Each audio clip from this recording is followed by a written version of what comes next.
இன்றைக்கி ஆரி நீடில்ஸ் பற்றி பார்க்க போகிறோம். அது எப்படி நம்ம ஹேண்டில் பண்ணணும், அது எப்படி பிடிக்கணும் அப்படிங்கிறத பற்றி இந்த வீடியோவில் பார்க்க போகிறோம். ஃபஸ்ட் பிராண்ட் வந்து டுலிப் பிராண்டு. டுலிப் பிராண்டில் 2 டைப் ஆஃப் நீடில் இருக்குது. Needle number 14, needle number 24. இதில் இந்த 14 வந்து நம்ம த்ரெட் ஒர்க்காண்டி யூஸ் பண்ணக்கூடிய நீடில். இந்த 24 வந்து ஜர்தோசி, பீட்ஸு அதுக்கு யூஸ் பண்ணக்கூடிய நீடில்.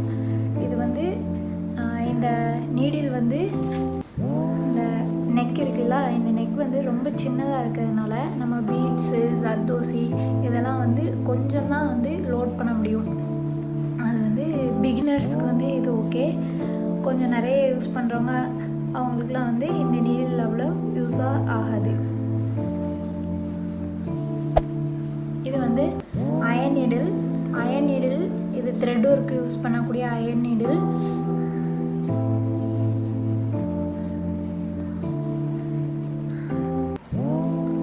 இந்த நீடில் பீட் ஒர்க்குக்கு யூஸ் பண்ணக்கூடிய நீடில். இதோட நெக் பாருங்கள் எவ்வளோ பெருசாக இருக்குது. இது ஒரு 1.5 இன்ச்சு நீளம் இருக்கும். இதில் வந்து பீட்ஸு, ஜர்தோசி இதெல்லாம் லோட் பண்ணி நம்ம ஸ்டிச் பண்ணுறதுக்கு இதுக்கு ஆப்டாக இருக்கும். இது அதே இதில் உடன் நீடில். இதுக்கும் வேறு ஒரு டிஃப்ரென்ஸ் இல்லை. இது அயனில் இருக்குது, இது உடனில் இருக்குது, அவ்வளோதான். இது வந்து இதுவும் அதே மாதிரி தான். பீட்ஸு, ஜர்தோசி இது யூஸ் பண்ணுறதுக்கு இந்த நீடில் வந்து நம்ம யூஸ் பண்ணிக்கலாம். இது வந்து நார்மல் நீடில் தான், ஆனால் இது வந்து ரொம்ப சின்னதாக இருக்கும்.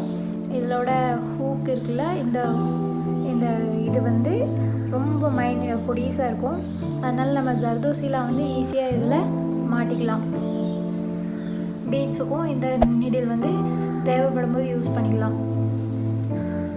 இந்த நீடில் நார்மல் நீடில். இதில் வந்து நம்ம பூலியன் நாட்டு, ரிங் நாட்டு, இந்த மாதிரி கையால் போடக்கூடிய நாட்டு இது யூஸ் பண்ணுறதுக்கு நம்ம இந்த நீடில் வந்து யூஸ் பண்ணிக்கலாம். இப்போது இந்த நீடிலை எப்படி ஹேண்டில் பண்ணணும்? ஃபஸ்ட்டு நீடிலை வந்து நம்ம நார்மலாக பென் யூஸ் பண்ணி பிடிப்போம்ல, பென் எப்படி பிடிப்போம் அந்த மாதிரி இதை பிடிக்கக்கூடாது.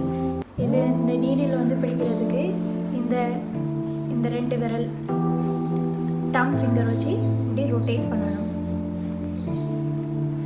இந்த 4வது ஃபிங்கர், ரிங் ஃபிங்கர் இருக்குல்ல, இது வந்து நம்ம ஏதாவது ஜர்தோசி, பீட்ஸ் ஏதாவது போட்டிருந்தோன்னா அதை இப்படி வந்து கீழே வந்து தள்ளுறதுக்கு இந்த ஃபிங்கர் யூஸ் பண்ணணும். இந்த லிட்டில் ஃபிங்கர் வந்து சும்மா லைட்டாக துணியில் வந்து சப்போர்ட் பண்ணுறதுக்காக மட்டும்தான் இந்த லிட்டில் ஃபிங்கர். இது வந்து நீடிலில் எங்கேயுமே இந்த ஃபிங்கரை வைக்கக்கூடாது. ஃபஸ்ட்டு இந்த நீடிலோட ஹூக் இருக்கா, இந்த நீடிலோட ஹூக் வந்து கரெக்டாக நம்ம இப்போது இந்த டைரெக்ஷனில் ஸ்டிச் பண்ணுறோன்னா அந்த டைரெக்ஷனை பார்த்து இருக்கணும். இப்போது நம்ம ஒரு நீடியில் வந்து நம்ம இப்போது ஒரு துணியில் எப்படி குத்துனோன்னா டைரெக்டாக நேராக எடுத்தோன்னா எடுக்க முடியாது. ஸோ அதனால தான் நம்ம என்ன பண்ணுவோம், ஒரு ரொட்டேட் பண்ணி எடுத்தால் நூல் பிய்யாமல் ஈஸியாக வெளியில் வந்துடும்.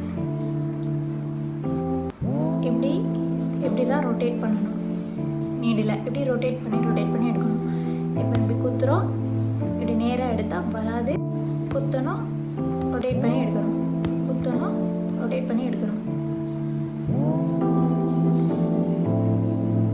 நீடில் வந்து இப்போ நம்ம இந்த பக்கம் தைக்க போகிறோம்னா இந்த ஹூக் வந்து கரெக்டாக இந்த டைரெக்ஷனில் தான் இருக்கணும்.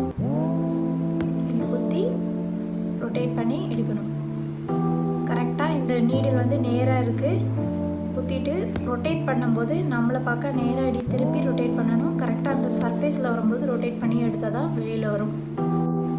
குத்தணும், நம்மளை பார்க்க ரொட்டேட் பண்ணி எடுக்கணும். குத்தணும், நம்மளை பார்க்க ரொட்டேட் பண்ணி எடுக்கணும்.